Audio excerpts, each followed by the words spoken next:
Islampur sub division के 4 विधानसभा के जो बीजेपी के जो प्रत्याशी हैं उनका नॉमिनेशन का जो सिलसिला सुबह से शुरू हुआ है वो अभी तक चल रहा है। उस नॉमिनेशन फाइल करने के क्रम में बीजेपी उत्तर दिनाजपुर जिले के जो प्रेसिडेंट हैं विश्वजीत लहरी जी वो भी उपस्थित है। हम उससे सीधे तौर पर जानेंगे कि आखिर इस बार की जो लड़ाई है वो आप लोगों के साथ किसको अपना अपोजिशन मानते हैं सर उत्तर दिनाजपुर में? सर उत्तर दिनाजपुर में हमारा अपोजिशन कोई नहीं है। इस बार का जो लड़ाई है ये लड़ाई आपका जनता वर्सेस टीएमसी का लड़ाई है जी। और ये जनता वर्सेस टीएमसी का लड़ाई है। आज आपका हमारे यहाँ में जो नॉमिनेशन सबमिट करने के लिए हमारे जो उम्मीदवार आए और इसमें जो जनता का जो ढोल देखने को हमको मिला कि ये एक संकेत दे रहा है ये 22 तारीख को सुनामी होने जा रहा है। होने जा रहा है तो आपको लगता है कि बंगाल में जो परिवर्तन का नारा आपके नेतृत्व ने दिया है वो क्या सफल हो पाएगा सर? सफल 1 साल पहले हो चुका है लेकिन अभी हमको उसका रिजल्ट देखना है। सर हम जाते जाते आपसे एक सवाल और करेंगे सर। जिस तरह से देखा जाए सर पूरे भारतवर्ष में आपके जो अलायंस वाले जो पार्टी हैं बीजेपी के साथ, अगर हम बिहार की बात करें तो वहाँ पे जनता दल यूनाइटेड ने के साथ आपका अलायंस है और सरकार भी चल रही है। लेकिन जैसे ये अलायंस पश्चिम बंगाल में आती है तो जनता दल यूनाइटेड आपसे अलग हो जाती है और अपना प्रत्याशी देती है। जिस तरह से आज नॉमिनेशन करने एक कैंडिडेट भी आए हैं चाकुलिया विधानसभा से। हमारे उत्तर दिनाजपुर जिले में जनता दल यूनाइटेड का कोई संगठन यहाँ नहीं है। 1-2 लोगों को उन लोग जुड़ा होगा तो नॉमिनेशन सबमिट किया, उसमें कोई हमारा फर्क पड़ने वाला नहीं है। और दूसरा बात क्या है, ये चुनाव में हमारे जनता दल के यूनाइटेड के जो नेता लोग हैं वो भी प्रचार में आएंगे, सब क्लियर हो जाएगा सब। और जो उम्मीदवार खड़ा हुआ उसका कोई जान पहचान भी नहीं है और दूसरा उसका संगठन भी नहीं है। नहीं कहीं ना कहीं तो ये बात सीधा क्योंकि सिंबल से चुनाव लड़ रहे हैं तो कहीं ना कहीं उसके पार्टी के जो नेशनल लीडर हैं उनका तो सहमति होगा तभी तो उसके प्रत्याशी दिए हैं सर। तो हो सकता है लेकिन क्या है बहुत चुनाव में हम लोग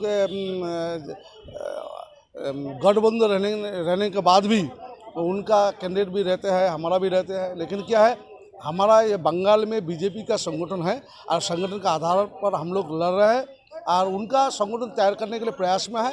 वो चुनाव में 2-4 कैंडिडेट देगा उसमें हमारा कोई फर्क नहीं पड़ेगा लेकिन ठीक है उनका भी संगठन तो चलना चाहिए। चलिए तो सीधे तौर पर उत्तर दिनाजपुर जिले के बीजेपी के जो प्रेसिडेंट है वो हमसे बात कर रहे थे विश्वजीत लहरी जी और उनका साफ तौर पर कहना है कि जिस तरीके से हमने उनसे पूछा कि बंगाल में जनता दल यूनाइटेड के साथ जो आपके पार्टी का अलायंस है वो कहां तक मौजूद है, क्योंकि जनता दल यूनाइटेड ने अपने प्रत्याशी इस जिले में भी उतारे हैं। लेकिन उन्होंने हमें साफ तौर पर बताया कि उनसे कोई फ़र्क पड़ने वाला नहीं है। वो भले ही पार्टी जो है उनको अपना उम्मीदवार बनाए या फिर अपने काम काज करे, बीजेपी को यहाँ पे कोई फ़र्क पड़ने वाला नहीं है। उत्तर दिनाजपुर जिले के इस्लामपुर से आतोश मजमदार तुषार विश्वास के साथ में Faizan Ashraf, news today India. BJP से जो उम्मीदवार हैं ग्वालपोखर विधानसभा क्षेत्र के गुलाम सरवर जी वो नॉमिनेशन फाइल करके सीधे तौर पर एसडी ऑफिस से बाहर निकले। हम साफ तौर पर उनसे सीधे तौर पर बात करने की कोशिश करेंगे। सर आज आपने नॉमिनेशन कर दिया, अब ग्वालपोखर की लड़ाई किसके साथ होगी आपकी? देखिए आज नॉमिनेशन किए हैं, ग्वालपोखर की लड़ाई जो है आप बोल रहे हैं, मैं तो लड़ाई समझ नहीं रहा हूँ। अगर लड़ाई होता तो आज आपका जो आपने मीडिया में आपने जो देखा और मीडिया में कवरेज किए उससे आपको जनगण जो पब्लिक है उसकी रुझान तो पता चल गया होगा। गाड़ी बाइक ठीक है पैदल बस में कैसे लोग आए हैं, क्या हुआ, कैसे आए इतने सारे लोग, आपको पता चल गया होगा। विरोधी कहते हैं कि गुलाम सरवर या बीजेपी का ग्वालपोखर में कोई विजन नहीं है। देखिए अगर मेरा कोई विजन नहीं है तो मैं एक ही बात बोलूँगा कि ये विजन अगर नहीं है तो ये इतने सारे लोग जो मेरे साथ जुड़ा नॉमिनेशन में आया तो ये तो विज़न को ही देख के आए हैं। विज़न क्या है? विज़न सर्वर नहीं है, विज़न ग्वालपोखर की मिट्टी में डेवलपमेंट का है और भ्रष्टाचार को ख़त्म करना है।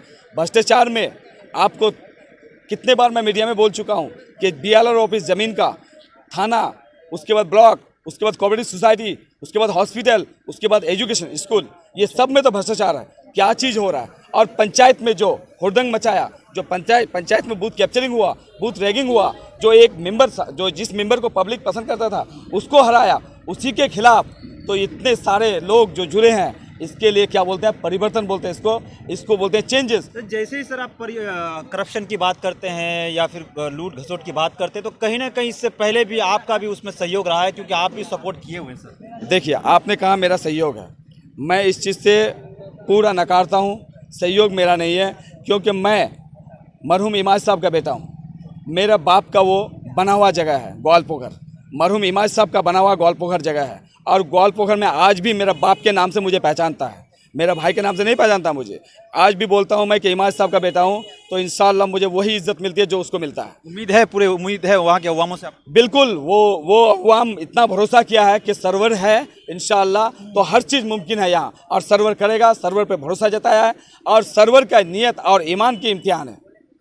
चलिए सर, जाते जाते आखिरी सवाल पूछेंगे, ये जो नारा दिया है खेला होबे, इस पर कितना यकीन रखते? देखिए, खेला होबे, वो बोलते हैं खेला होबे, और मैं बोलता हूँ दो अल्फाज, एक खेला ख़त्म करूँगा और दूसरा मैं डेवलपमेंट का खेला करूँगा। चलिए, बहुत बहुत धन्यवाद। सीधे तौर पर हमसे बात कर रहे थे ग्वालपोखर विधानसभा क्षेत्र से बीजेपी के जो उम्मीदवार हैं गुलाम सरवर जी। इस वक्त वो नॉमिनेशन करके विधानसभा चुनाव के लिए नॉमिनेशन करके बाहर आ रहे हैं, हमसे बात कर रहे थे। इसी तरह की तमाम तरह की न्यूज़ों से हम जुड़ रही है। बहुत बहुत धन्यवाद। नॉमिनेशन फाइल करके बाहर आए, सीधे तौर पर हम उनसे बात करने की कोशिश करेंगे। सर, अब आपने फाइनल तौर पर अगर कहा जाए तो आपने नॉमिनेशन भी कर लिया है, और एक तरह से आप एक कानूनी तौर पर आप प्रत्याशी भी हो चुके हैं कहीं ना कहीं, तो अब आपकी लड़ाई वहाँ पे आप किसके साथ होने जा रही है? हम लोग का लड़ाई वहाँ लगता है हमको जोट के साथ होगा। सीपीएम कांग्रेस का जो जोट है, जो संयुक्त फ्रंट का, उसी जोट के साथ हम लोग का लड़ाई होगा।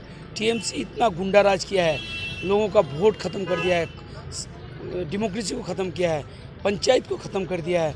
एमएलए, विधायी एमएलए जो हमीदुल रहमान खुद स्वीकार किया है कि हम लोग पंचायत में जो कुकर्म किए हैं, लोग हम लोग को वोट देगा नहीं। अभी वो लोग दीदी का नाम से वोट मांग के फिर रहा है। हम लोग का लड़ाई है संयुक्त फ्रंट के साथ, और टीएमसी को कोई वजूद नहीं है वहाँ पर। आप देखिएगा 22 तारीख आते आते आज जो नॉमिनेशन में जो इतना पब्लिक का जो उत्साह दिखाई गया, इसमें देखिएगा 22 तारीख आते आते टीएमसी का जो हम लोग का जो सारा जो आके बीजेपी में ज्वाइन कर रहे हैं, सारा विधानसभा में बीजेपी में जो अभी योगदान मेला चल रहा है, टीएमसी से छोड़ के आ रहा है, ये 22 तारीख आते आते टीएमसी का सब कुछ साफ हो जाएगा, और हम लोग 22 तारीख वोट देके 2 तारीख को जीत के यहाँ से जाएंगे। चलिए, बहुत बहुत धन्यवाद। हमसे बातचीत कर रहे थे चोपड़ा विधानसभा क्षेत्र से जो बीजेपी के जो उम्मीदवार थे, प्रार्थी थे, वो नॉमिनेशन करके बाहर आए, और साफ तौर पर उनका संदेश है कि जिस तरीके से चोपड़ा विधानसभा में लोगों ने वहाँ के जो पॉलिटिकल लीडरों ने अलग अलग पार्टी के डेमोक्रेसी को नुकसान पहुँचा है, उसकी रक्षा करने के लिए, उसकी हिफाजत करने के लिए हम खड़े हैं, और हमें उम्मीद है कि हम कामयाब रहेंगे। साथ ही साथ अपना विरोधी वो जोट के उम्मीदवार को मानते हैं। इसी तरह की तमाम तरह की न्यूज़ों से आप जुड़े रहिए। बहुत बहुत धन्यवाद।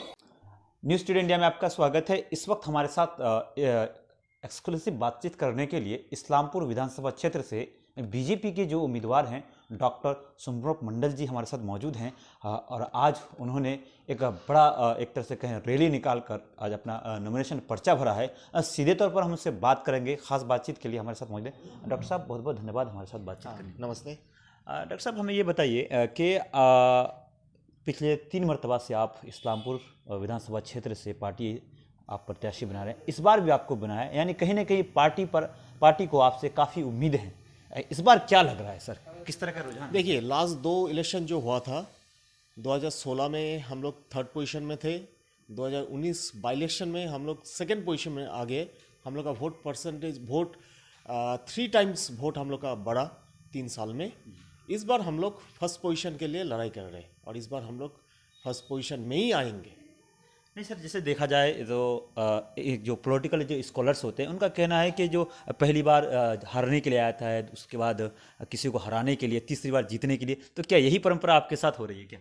हाँ, देखिए, यही चल रहा है इस्लामपुर में।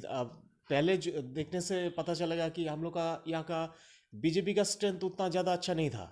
धीरे धीरे हम लोग जमीन बना लिए, अभी फसल भी हो गया, अब हम लोग फसल उठाएंगे इस साल। सर, अगर हम बात करें इस्लामपुर विधानसभा क्षेत्र में, काफ़ी दिनों से एक परिवार के एक बुजुर्ग शख्स यहाँ के विधायक रह चुके हैं 50 साल से कहीं ना कहीं, तो इसके संदर्भ में अगर देखा जाए तो क्या आपको लगता है इस्लामपुर खास करके सब डिवीज़न में बात करें या फिर इस्लामपुर विधानसभा क्षेत्र में विकास हुआ है कि नहीं हुआ है? सर देखिए, विकास एकदम ही नहीं हुआ, एकदम ही नहीं हुआ।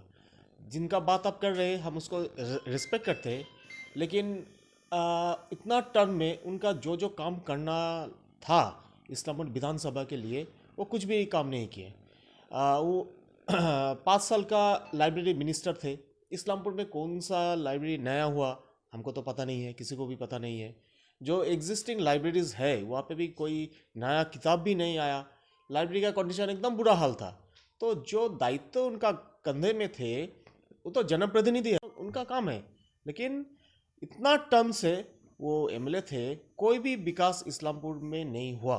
जैसा था एजुकेशन, हेल्थ, जॉब फैसिलिटी, कुछ भी नहीं हुआ। एक ही चीज़ हुआ, कटमनी लेके यहाँ पे नौकरी देने का वादा किया। जो बहुत सारा उम्मीदवार जो था नौकरी के लिए, ज़्यादातर का नौकरी नहीं मिला, उन लोग का पैसा भी चला गया। ये कल्चर यहाँ पे लास्ट 10 साल से चल रहा है। कहीं ना कहीं इस कल्चर के खिलाफ भी आपकी लड़ाई है सर? बीजेपी का ही लड़ाई है ये कटमनी का अगेंस्ट में। हम लोग सामने जो सरकार आने वाला है वेस्ट बंगाल में, वो एकदम नीट एंड क्लीन, स्वच्छ भावमूर्ति लेकर हम लोग गवर्नमेंट फॉर्म करेंगे। और हम लोग का मेन एजेंडा है बीजेपी का डेवलपमेंट।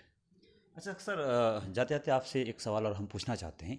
आप हमें ये बताइए कि खास करके अगर हम बीजेपी की बात करें इस्लामपुर विधानसभा में, तो जिस तरह से आपने कहा कि हमारा लड़ाई डेवलपमेंट को लेकर है, तो हम क्या समझे अगर बीजेपी का उम्मीदवार यहाँ से विजय होता है तो उसकी पहली प्राथमिकता क्या होगी? विजय होने का बाद पहला जो है हम लोग का एक यहाँ का इशू है दाढ़ीबीट इशू। जो राजेश तापोस दोनों भाषा आंदोलन का शहीद बन गया है, उन लोग का कोई विचार नहीं हुआ। हाँ, इसका सीबीआई तदंत, ये पहला हम लोग का एजेंडा है। सेकंड, जो जैसे बोले, बहुत सारा हम लोग का उत्तर दिनाजपुर सबसे बैकवर्ड डिस्ट्रिक्ट है, उसमें इस्लामपुर भी है। इस्लामपुर में भी बहुत सारा प्रॉब्लम है। जैसे पहले बोले, एजुकेशन अच्छा स्कूल नहीं है, हॉस्पिटल सुपर स्पेशलिटी हॉस्पिटल है लेकिन सुपर स्पेशलिटी डॉक्टर्स नहीं है। हाँ, तो ऐसा बहुत सारा चीज़ है। यहाँ पे कोई अच्छा बड़ा कोल्ड स्टोरेज नहीं है, मल्टीपर्पज़ फैक्ट्रीज़ नहीं है, एम्प्लॉयमेंट का कोई फैसिलिटी नहीं है। हम लोग का जीतने का बाद ये सब लेके ही हम लोग काम करेंगे।